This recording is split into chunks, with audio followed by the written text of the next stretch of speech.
penyebab hati jadi gelap. Makanya kenapa para ulama sering menganjurkan murid-muridnya, bahkan mereka juga mempraktekkan agar perut itu senantiasa tidak terlalu kenyang, atau bahkan juga dengan terapi puasa. Karena kalau orang yang suka kenyang perutnya, biasanya hatinya jadi gelap. Mereka yang suka bermaksiat itu adalah orang yang kebanyakan perutnya kenyang. Mereka yang suka mengambil hak orang lain itu biasanya orang yang suka berpikir tentang perutnya. Dia tidak pernah berpikir dengan menggunakan akal ataupun nuraninya, tapi dia berpikir dengan menggunakan perut.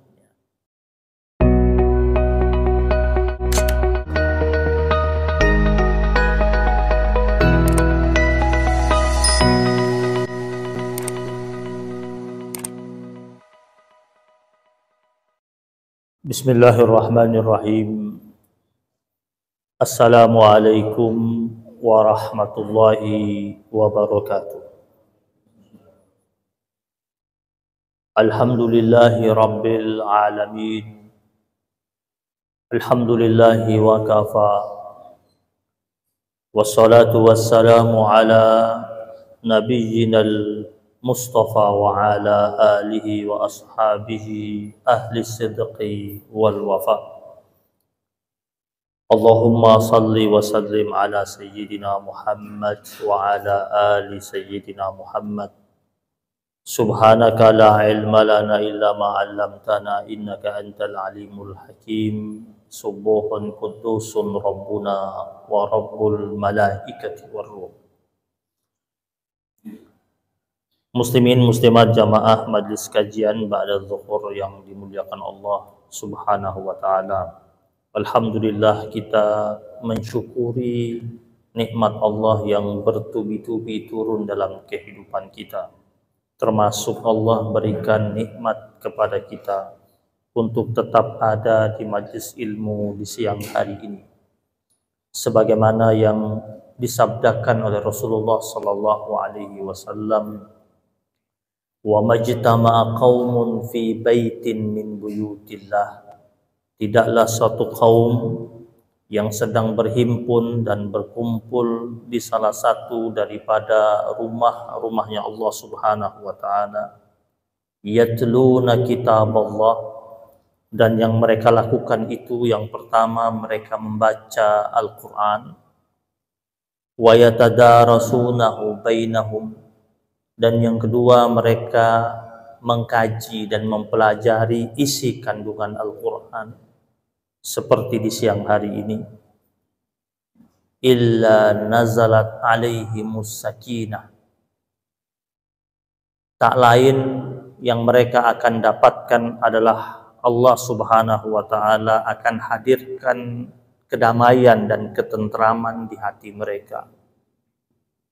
Yang kedua, wa ghasyat alaihimur rahmah, Allah Subhanahu wa taala akan turunkan kepada mereka limpahan rahmat dari Allah Subhanahu wa taala.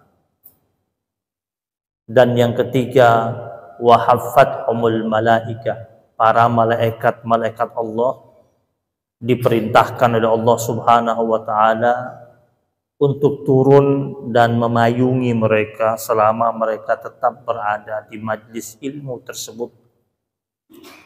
Dan yang keempat, kata Rasul, wa zakarahumullahu fi man 'indah, Allah Subhanahu wa taala akan menyebut nama orang-orang yang berada di majlis tersebut di sisi para malaikat-malaikatnya. Allah akan sebut si fulan bin fulan ada di sini, duduk di sini lagi mendengar kajian, fulan bin fulan ada di tempat ini, disebut sama Allah Subhanahu wa taala. Artinya Allah membanggakan tentang orang-orang tersebut di sisi malaikat-malaikatnya.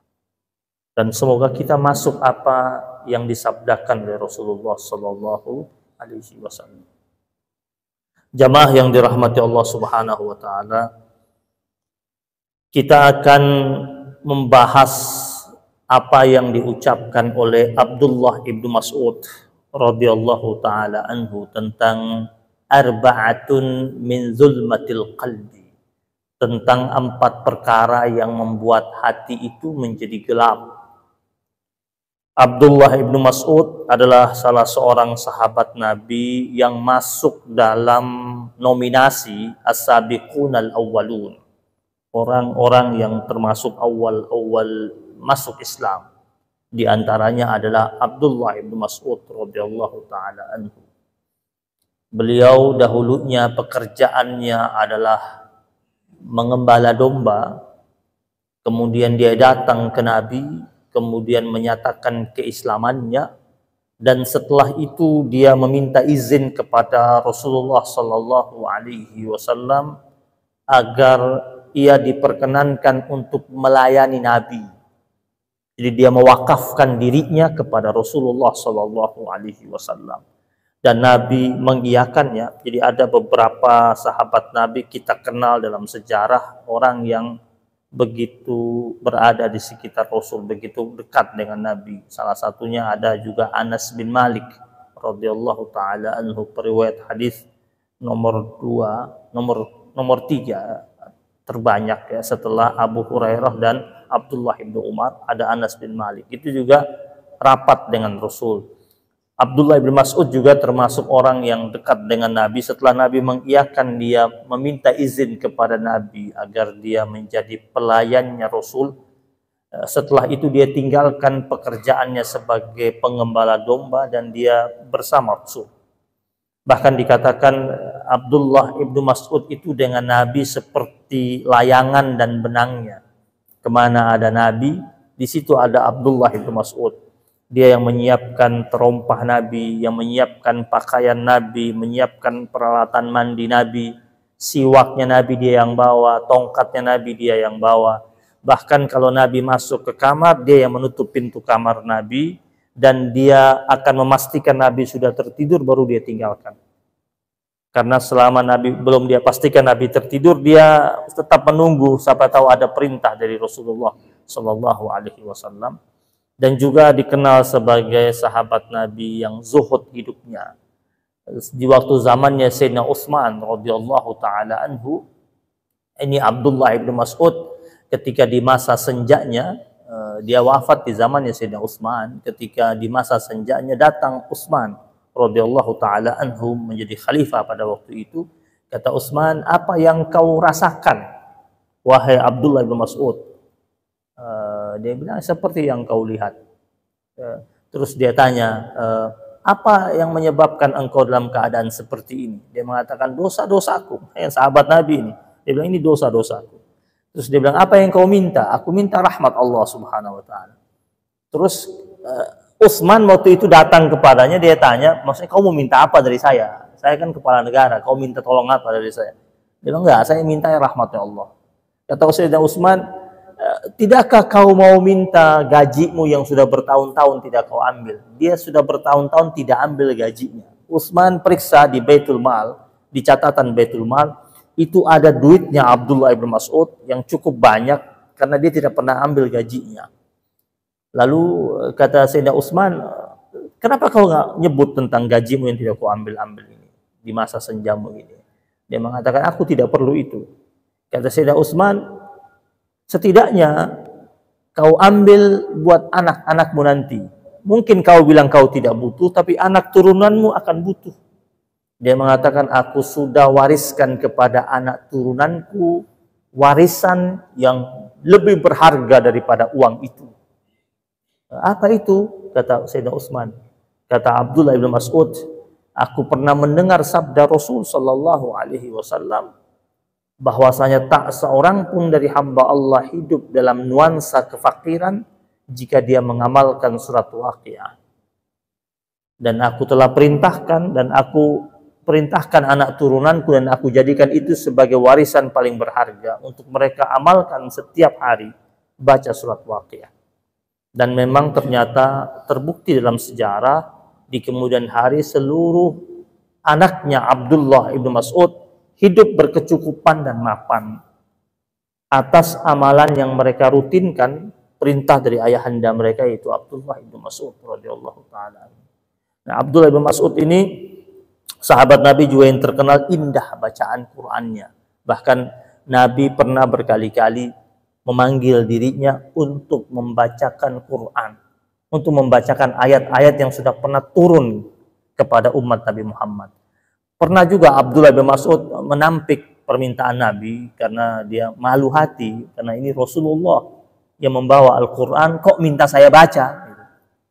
Tapi Nabi tetap memaksanya, aku ingin dengar suaramu. Jadi Nabi kalau ingin dengar suara-suara indah di antara sahabat-sahabat Nabi, pemilik suara indah salah satunya adalah Abdullah bin Mas'ud radhiyallahu taala anhu. Nah, salah satu mutiara hikmah yang diucapkan oleh Abdullah bin Mas'ud kita akan temukan sebenarnya dalam catatan sejarah, dalam beberapa kitab-kitab tentang beberapa mutiara-mutiara hikmah yang sering diucapkan oleh Abdullah bin Mas'ud radhiyallahu taala anhu. Salah satunya adalah ketika dia mengatakan arba'atun min zulmatil qalbi. Ada 4 perkara yang menjadikan hati itu menjadi gelap. Apa saja itu? Yang pertama kata beliau adalah batnun, perut yang syab'an, batnun syab'an, perut yang kenyang. Penyebab hati jadi gelap. Makanya kenapa para ulama sering menganjurkan murid-muridnya, bahkan mereka juga mempraktekkan agar perut itu senantiasa tidak terlalu kenyang, atau bahkan juga dengan terapi puasa. Karena kalau orang yang suka kenyang perutnya, biasanya hatinya jadi gelap. Mereka yang suka bermaksiat itu adalah orang yang kebanyakan perutnya kenyang. Mereka yang suka mengambil hak orang lain itu biasanya orang yang suka berpikir tentang perutnya. Dia tidak pernah berpikir dengan menggunakan akal ataupun nuraninya, tapi dia berpikir dengan menggunakan perutnya. Memang godaan dunia kuat, tak ada yang bisa menampik. Maka Nabi pernah berkata kepada salah satu sahabat Nabi yang bernama Hakim bin Hizam, kata Nabi, ya Hakim, inna hazal mala khadiratun hulwatun.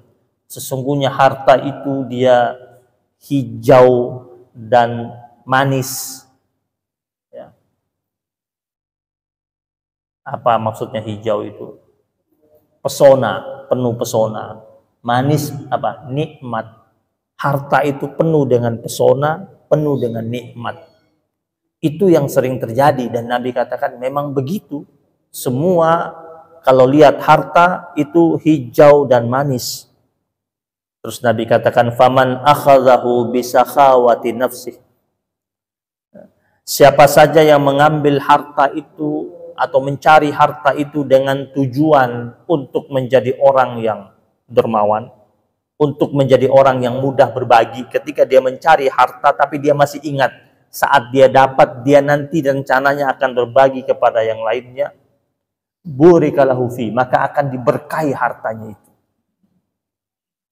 Tetapi barang siapa yang mengambilnya dengan cara yang rakus dan tamak, wa man akhadhahu bi israfi nafsin, kata Nabi, siapa saja yang mengambil harta tersebut dengan tujuan untuk menjadi orang yang rakus, atau dia mencari dengan cara-cara yang tamak, ya, caranya tamak, segala macam bentuk cara ditempuh sama dia, lam yubarik lahu fi, maka tidak akan diberikan keberkahan dalam hartanya itu.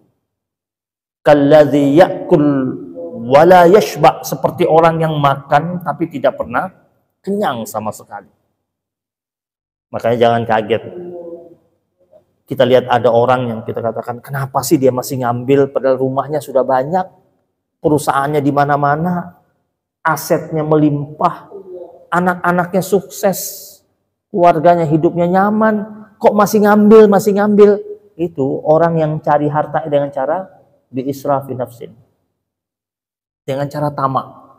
Maka akhirnya lam yubarik lahu fi, maka harta yang sudah ada pada dirinya itu tetap tidak mengandung nilai keberkahan.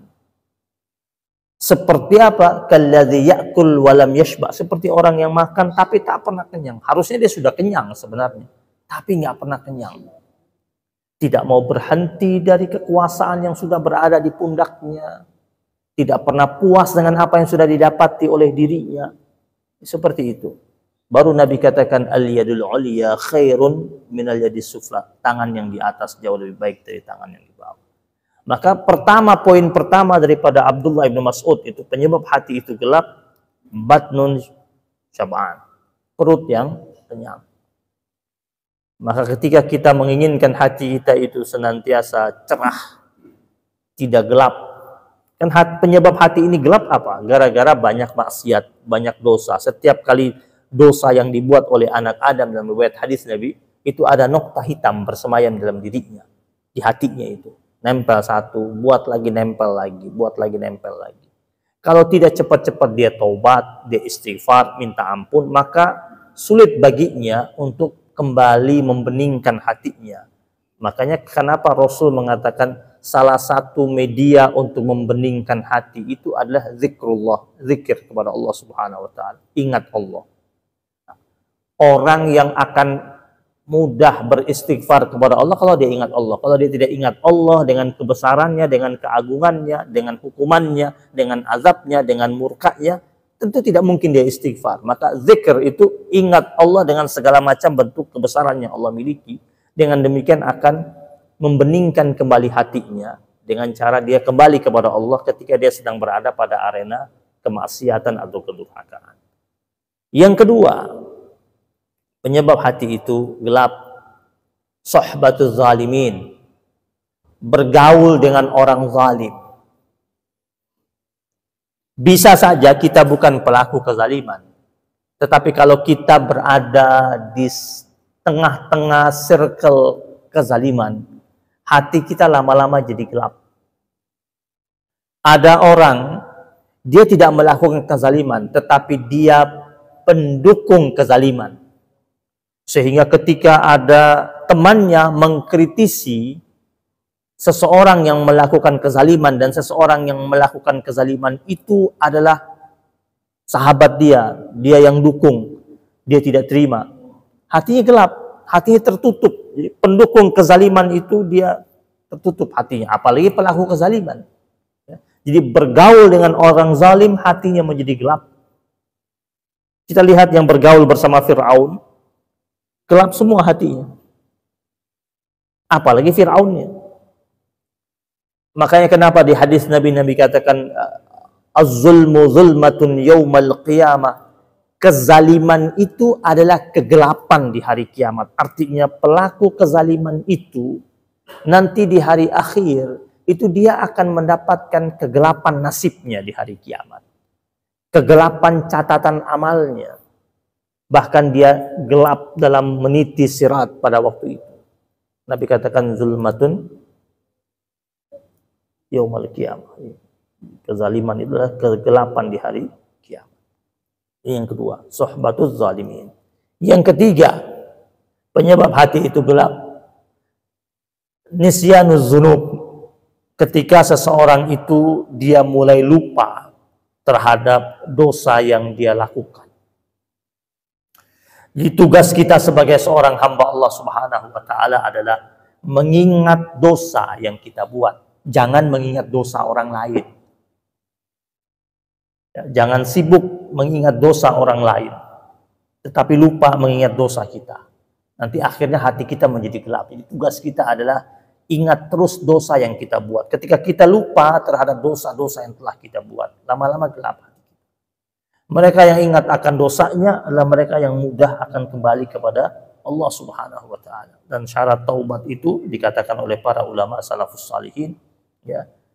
Yang pertama at-takhalli, mengosongkan dirinya min jami'iz dzunub wal ma'asi, ya. Mengosongkan dirinya dari segala macam bentuk dosa-dosa dan kemaksiatan. Itu yang pertama. Yang kedua, wan nadamu ala kulli dzambin salifin, ya. Wan nadamu ala kulli dzambin salifin, dia menyesali terhadap dosa-dosa dia di masa lampau. Baru yang ketiga, wal azmu ala adamil audah. Dan yang ketiga adalah dia memiliki tekad yang kuat untuk tidak mengulangi dosa yang telah dia buat. Dengan demikian maka dia baru bisa dapat dikatakan hamba Allah yang serius dan tulus untuk bertobat kepada Allah Subhanahu wa taala. Namun kalau seumpamanya dia lupa sama dosa-dosanya, ya, dia mengabaikan dosa-dosanya, berarti dia meremehkan dosa yang sudah dia buat, nah itu buat hatinya jadi gelap, melupakan dosa. Yang keempat, penyebab hati itu gelap, tulul amal, yaitu ketika seorang hamba Allah Subhanahu wa taala itu banyak angan-angannya, panjang angan-angannya, banyak keinginannya, banyak mimpinya, hatinya jadi gelap. Al-Imam Ibrahim Ibnu Adham, salah seorang ulama, ketika dia datang ke negeri Basrah, dia melihat penduduk kota Basrah. Terus dia katakan sama penduduk kota Basrah, aku melihat banyak di antara kalian hatinya gelap, kata dia. Dia pelajari psikologinya penduduk kota Basrah. Terus dia katakan, aku saksikan banyak di antara kalian ini gelap hatinya. Mereka tanya, apa sebabnya? Dia bilang banyak sebabnya. Dia katakan yang pertama, araftumullah walam tuaddu haqqah. Kalian itu kenal Allah, tetapi kalian tidak menunaikan haknya. Saya tanya sama kalian, kalian tahu Allah? Tahu. Siapa dia? Pencipta langit dan bumi. Siapa dia? Rabbuna, Tuhan kami. Siapa dia yang memberikan kami rizki? Siapa dia yang menghadirkan kebaikan buat kami? Siapa dia tempat kami memohon, tempat kami meminta? Araftumullah, kalian tahu Allah, kalian kenal Allah, tetapi kalian tidak menunaikan haknya. Bagaimana itu? Bilang kenal, tapi tidak menunaikan haknya. Yang kedua kata beliau, qara'tum kitab Allah. Kalian baca Quran. Ya, bukan tidak bisa baca, baca Al-Quran. Walam ta'malu bih, tetapi kalian tidak beramal dengan amalan Quran. Tiap hari pegang, tiap hari baca, tetapi hanya sekedar sampai dibaca. Yang sebagaimana sabda Rasul, yaqra'unal Qur'an la yujawiz hanajirhum, akan datang suatu masa banyak orang baca Qur'annya, indah bacaannya, tetapi Qur'annya hanya sampai tenggorokannya saja. Dia indah bacaannya, didengar sama banyak orang terpukau dengan bacaannya, tapi perilakunya, perbuatannya bukan perbuatan yang Qur'ani. Nafasnya bukan Al-Quran, perilakunya bukan Al-Quran, hatinya bukan Al-Quran, pergaulannya bukan Al-Quran, hukumnya bukan Al-Quran. Qara'tumul Quran, kalian baca Quran, tetapi kalian tidak melakukan amal sesuai dengan standar Al-Quran Al-Karim. Kemudian yang ketiga kata beliau, kalian mengumumkan dan mengakui bahwasanya kalian itu mencintai Rasulullah sallallahu alaihi wasallam. Wa taraktum sunnatah, tetapi kalian meninggalkan sunnahnya. Bilang cinta sama Rasul, bilang umatnya Rasul, bilang pengikutnya Rasulullah sallallahu alaihi wasallam. Tetapi banyak daripada sunnah-sunnah Rasul yang sebenarnya bisa kalian jalankan, tetapi kalian tinggalkan. Bukankah seorang pecinta itu salah satunya dia menunjukkan kecintaannya kepada yang dicintai dengan mengikuti yang ia cintai? Ya. Bukankah seorang pecinta itu selalu taat terhadap yang dia cintai? Ya. Antum lagi cinta sama pasangan antum, antum perokok berat. Pasangan antum bilang, kalau betul-betul sayang sama saya bang, berhenti rokok dah. Berhenti antum. Tapi kalau antum mengatakan, enggak, saya enggak bisa berhenti rokok, berarti antum lebih cinta rokok ketimbang pasangan antum. Orang rela itu, rela meninggalkan sesuatu demi yang dia cintai. Rela mengerjakan sesuatu demi yang dia cintai. Nah sekarang kita mengatakan dia cinta Rasul. Lalu kenapa tinggalkan sunnahnya? Terus dia katakan lagi berikutnya yang keempat, idda'aitum, kalian mengatakan kalian proklamirkan bahwasanya kalian memusuhi syaitan. Ya. Kita ada yang temannya setan, enggak? Kita nggak mau kan? Kalau ditanya semua, kita musuh nggak sama setan? Jawabnya semua pasti katakan kita akan bermusuhan dengan setan. Tetapi kata Ibrahim bin Adham, dia bilang kalian sering katakan kalian musuhi setan. Tetapi tapi kalian selalu bersepakat dengan setan. Bilang musuh tetapi suka bersepakat dengan setan. Maksudnya apa? Ajakannya suka diikuti. Katanya musuh. Kita kalau sedang bermusuhan dengan seseorang, ajakan musuh kita nggak mau ikut. Diundang sama musuh kita nggak mau datang. Nah ini katanya musuh sama setan, diajak ngikut. Gimana itu? Itu kenapa? Itu hati kalian lagi keruh kata dia. Harusnya musuh jangan diikuti malah diikuti. Kemudian kultum yang kelima katanya. Kultum nahibbul jannah. Kalian sering mengatakan kami mencintai surga. Walam ta'malu laha. Tetapi kalian amal kalian tidak pernah dilihat amal kalian seakan-akan kalian beramal untuk surga. Harusnya kalau kalian katakan kalian cinta sama surga, suka akan surga, pingin masuk surga, beramallah dengan amalan-amalan ahli jannah, amalan-amalan yang akhirnya menjadikan engkau dapat menikmati surganya Allah Subhanahu wa taala. Kemudian berikutnya kultum nakhafun nar, kalian mengatakan kami takut sama neraka. Semua kita kalau ditanya takut neraka. Tetapi kalian malah terlihat seakan-akan orang yang sedang membawa dirinya untuk masuk ke jurang neraka tersebut. Yang ketujuh kata beliau, qultum, kalian katakan annal mauta haq. Kalian sering katakan bahwasanya sesungguhnya kematian itu suatu yang pasti. Bakal terjadi dan sungguh akan terjadi. Walam tasta'iddulah, tetapi kalian tidak mempersiapkan dirinya untuk kematian tersebut. Sudah tahu pasti. Dan kebanyakan kita begitu. Tahu kematian itu pasti, tapi nggak persiapkan. Kita ini sudah tahu pasti berangkat nih, pasti berangkat 3 hari lagi. Persiapan nggak gitu?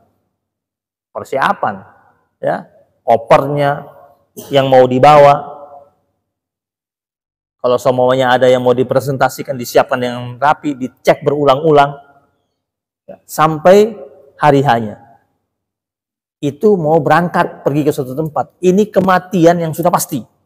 Berangkat ke suatu tempatnya bisa gagal, bisa batal, bisa cancel pesawatnya dan lain sebagainya. Ini tidak ada cancel. Tidak bisa dimaju, tidak bisa dimundur. Tapi kenapa tidak dipersiapkan? Maka dikatakan dalam riwayat hadis Nabi katakan orang yang cerdas dari orang beriman itu adalah salah satunya adalah orang yang mempersiapkan dirinya menyongsong kematian sebelum kematian itu datang menjemput dirinya. Yang ke-8 kata beliau, istaghaltum bi'uyubin nas. Saya lihat kalian ini sibuk dengan segala macam bentuk aibnya manusia, tetapi lupa wa nasaitum bi'uyubikum, kalian lupa sama aibnya sendiri. Banyak terjadi sekarang. Orang repot bikin podcast bahas aibnya orang. Sampai podcastnya itu berjilid-jilid. Dapat duit dari hasil podcast jual aib orang. Sibuk dia. Karena dia diri ini aibnya banyak. Itu ciri orang yang hatinya gelap. Repot sibuk dengan aib orang, tetapi dia lupa sama aib dirinya sendiri. Nah, kalau lihat acara-acara yang banyak bahas aib orang, lewatin deh. Ya, lewatin. Antum nonton juga, lama-lama jadi gelap hati antum. Kenapa? Antum menikmati acara yang sedang membahas aib orang. Mana ada bagusnya itu. Yang ke-9, akaltum ni'mata rabbikum, kalian makan nikmat dari Tuhan kalian. Walam tashkuruha, tetapi kalian tidak pernah mensyukurinya. Tumbuh-tumbuhan yang ada, jenis-jenis makanan yang kita nikmati, baik yang ada di daratan, di lautan, semua kita nikmati. Kalian makan tetapi kalian tidak pernah bersyukur dengan apa yang telah disiapkan oleh Tuhan kalian, kata Ibrahim bin Adham. Dan yang terakhir kata beliau, dafantum mautakum, kalian kubur orang yang mati lebih dahulu dari kalian, diantar ke pemakaman. Walam ta'tabiru biha, tetapi kalian tidak pernah mengambil ibrah, mengambil pelajaran dari orang mati yang kalian usung, kalian bawa ke pemakaman. Bayangkan kalau seumpamanya setiap dari kita ketika sedang mengusung saudara kita, kerabat kita ke pemakaman, kita ambil ibrahnya, pulang pasti takut kita buat macam-macam.